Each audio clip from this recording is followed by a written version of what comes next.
Hi, kindergarten. We haven't done a cozy read aloud in quite some time, so I wanted to do one today. I've picked a very special book, which is a book I usually read on this last full week of school, and it's very magical, this book.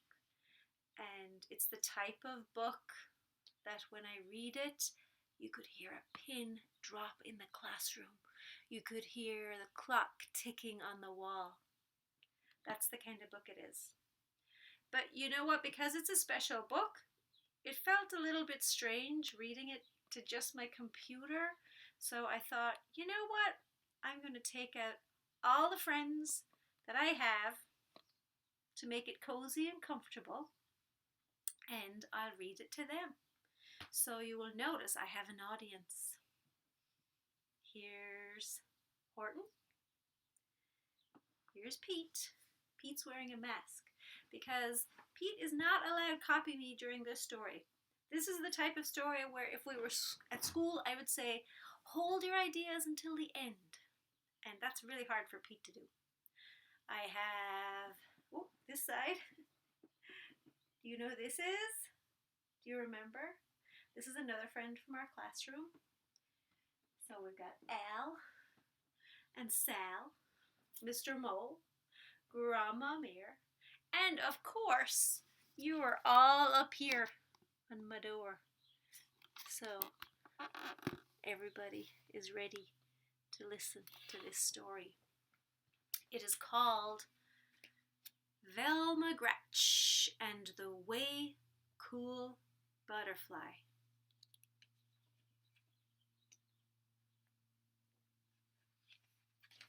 Look at all of these caterpillars. Those are way cool caterpillars. It is written by Alan Madison and illustrated by Kevin Hawkes.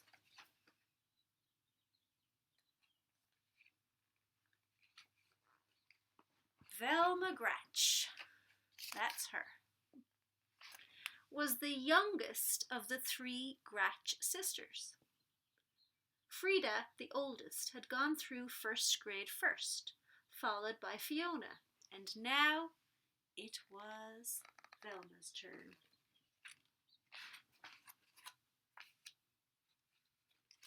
The chorus teacher remembered Frida best because she had a voice like an angel. The gym teacher remembered Fiona best because she ran faster than anyone. And the first grade teacher, Mr. Plexipus, fondly remembered both sisters because of Frida's math and Fiona's spelling. Everyone from the class guinea pig to the principal had lots of memories of the older Gratch girls, but they could hardly even remember Velma's name. This made Velma feel very sad. She wanted to curl into a ball and roll right back into kindergarten. Of course you belong, cooed Velma's mother, trying to cheer her up. You've only just begun. Velma couldn't wait. She wanted to be noticed now. In chorus, she sang loudest so that the teacher could hear her best. In gym, she ran slowest so that the teacher could see her best. And in class, she refused to read and mixed up her math on purpose.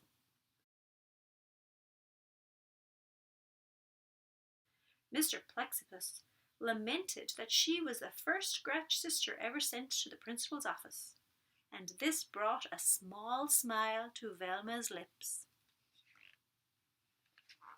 There she is visiting the principal. Littlest Gratch "Why are you singing so loudly in chorus and running so slowly in gym?" inquired Principal. "Because," answered Velma, "I want you to remember me just like you remember Frida and Fiona."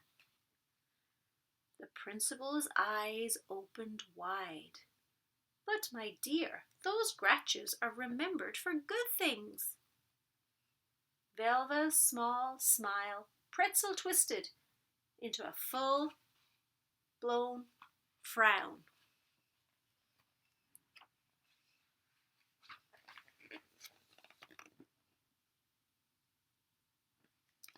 Science was Velma's favorite subject. She had learned many fabulous facts, like how a rainbow is born. You know that. It needs two things. And why a volcano burps. The latest lesson was about butterflies. Mr. Plexippus explained that a butterfly starts as an egg. The egg turns into a caterpillar. The caterpillar disappears into a chrysalis, which is a little sac, and does not come out until it has changed into a beautiful butterfly. He called this changing metamorphosis. Velma did not want to forget this very long word, so she repeated it again and again as she walked home. There she is. Metamorphosis, metamorphosis, metamorphosis. Can you say that very long word? Metamorphosis. Now she's home. "Frida, when you were in first grade, did you study butterflies?" Velma asked her oldest sister. "No, we learned about worms," Frida replied. "Fiona, when you were in first grade, did you study butterflies?" Velma asked her middle sister. "No, we found out about frogs," Fiona stated. "Well," said Velma proudly, "we are studying butterflies and metamorphosis." "That's way cool," Frida declared, and Fiona bobbled her head in a way cool agreement.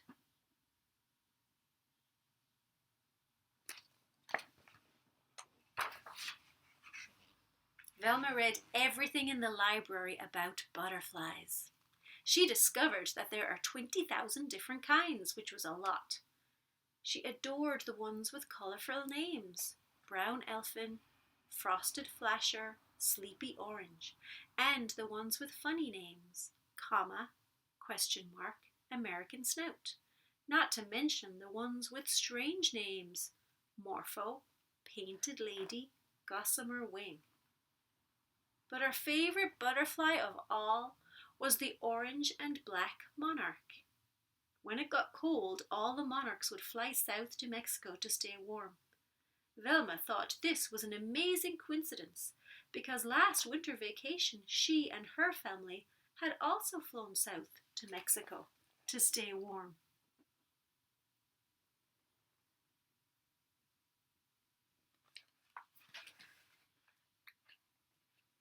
In science, Mr. Plexippus announced that they would take a class trip to the Butterfly Conservatory, a place where real butterflies were collected and cared for. Because Velma didn't want to forget this extra long word, she repeated it again and again as she walked home. So there she is, on her way home. She's saying conservatory, conservatory, conservatory. She's trying to remember that very long word. "Frida, did you take a class trip in first grade?" Velma asked her oldest sister. "Absolutely, we went to the museum," Frida replied. "Fiona, did you take a class trip in first grade?" Velma asked her middle sister. "Absolutely, we went to the aquarium," Fiona stated. "Well," said Velma proudly, "we're going to the..." Do you remember? Where is she going? "We're going to the can serve the story." "That's way cool," Frida declared, and Fiona bobbled in her way cool way of agreement.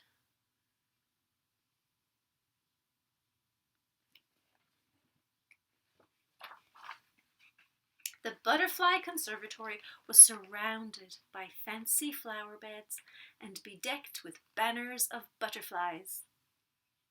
Velma was so excited, her knobbly knees wobbled, her spaghetti arms trembled, and her curls shook. A sharp-nosed woman holding a clipboard introduced herself. I am your tour guide. Inside, a butterfly might land on you. But please don't touch its wings. Does anyone know why? Velma's hand shot up. Because they're made of teeny tiny scales that could rub off like dust, and that is not good for butterflies, she explained. Exactly, said the guide. What is your name? I'm Velma, the youngest of the 3 Gratch sisters, she replied. I don't think I know your sisters, the guide commented as they entered the rain-forested room.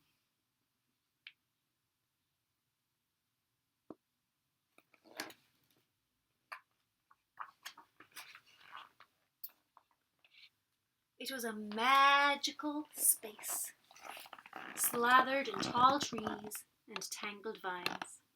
Water gurgled over rocks, and butterflies of every variety, giant swallowtails, short-tailed skippers, pygmy blues, and best of all, monarchs, flew up to forever.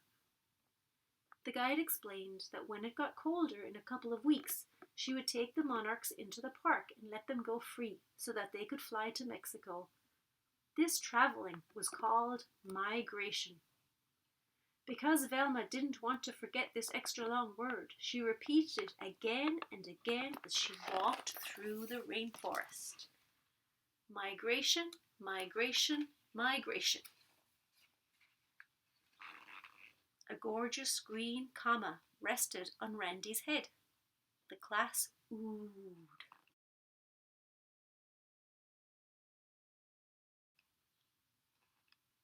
A baby brown elfin settled on Sandy's nose. The class awed.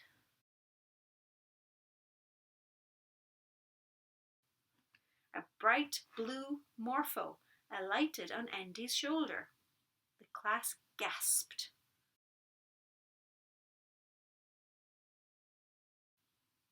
But not one single butterfly landed on any part of Velma.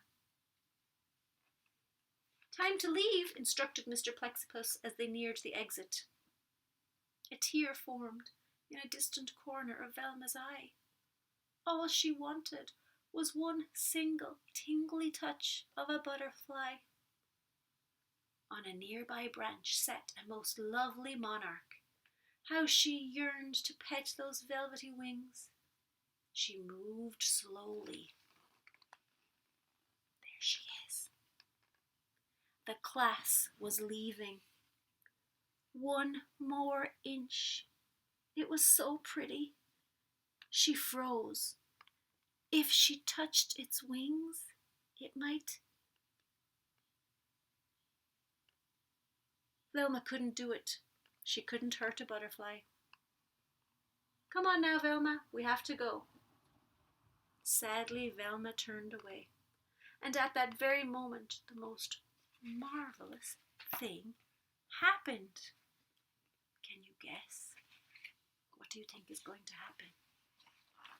The monarch hopped from its branch and roosted right on Velma's finger.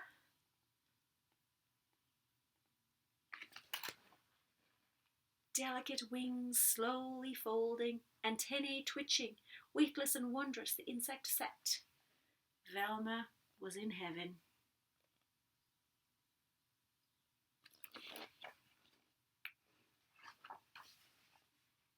The bus is waiting, her teacher called. Velma placed her finger next to the branch. Bye-bye, butterfly, she whispered. But the monarch didn't move. We're closing, said the guide.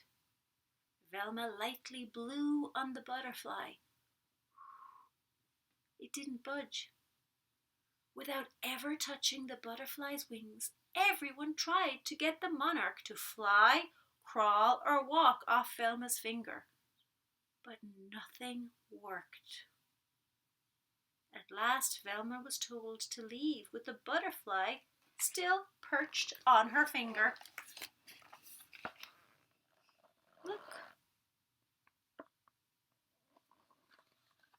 It stayed there on the bus ride home.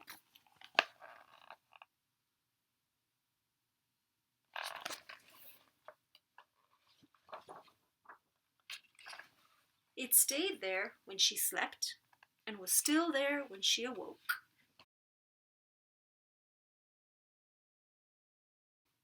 It stayed during gym, math, reading, ballet, soccer. Day in and day out, it stayed on that pointer. Soon everyone, from the class guinea pig to the principal, knew about Velma and her butterfly.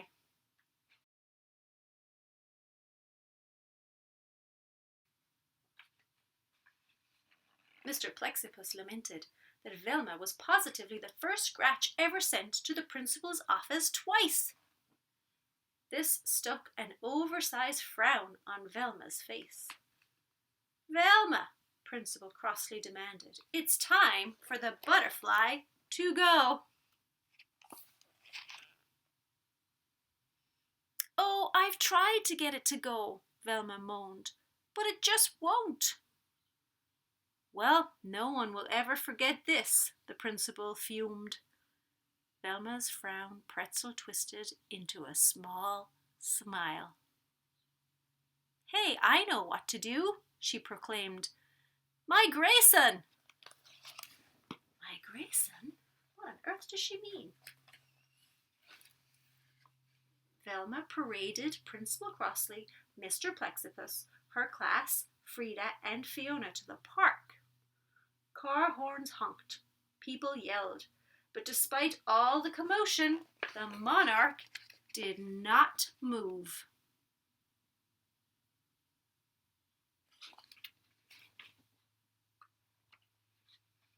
A cool wind from the west blew through the field. In the middle stood the tour guide from the conservatory, carefully opening an enormous sack. A single monarch butterfly stepped out, looked around, and flitted away. It was followed by 10, then 10 more, soaring up and up until the sky overflowed with thick clouds of orange and black. What's happening? Wondered Frida. Why are you letting them go? Demanded Fiona. Migration, answered the guide. My grey son, repeated Velma. The wind tousled Velma's hair and tickled her butterfly's wings. The monarch jumped onto her nose as if to give her a kiss. Then it took flight to join its friends. Over the treetops it flew, over the skyscrapers and up into the wild blue, orange and black yonder, on its way to Mexico.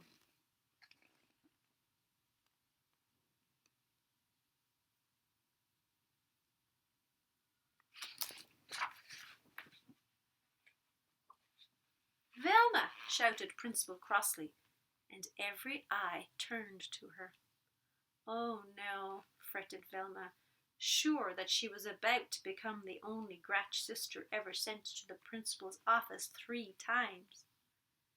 That was way cool, the principal said, and one and all bobbed their heads in way cool agreement.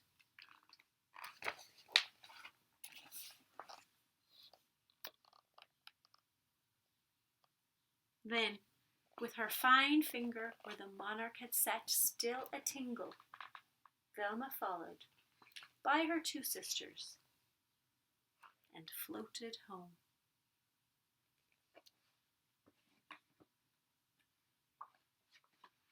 The end. Look at all those way cool butterflies.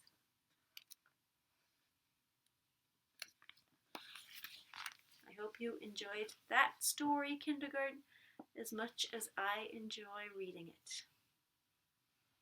Bye.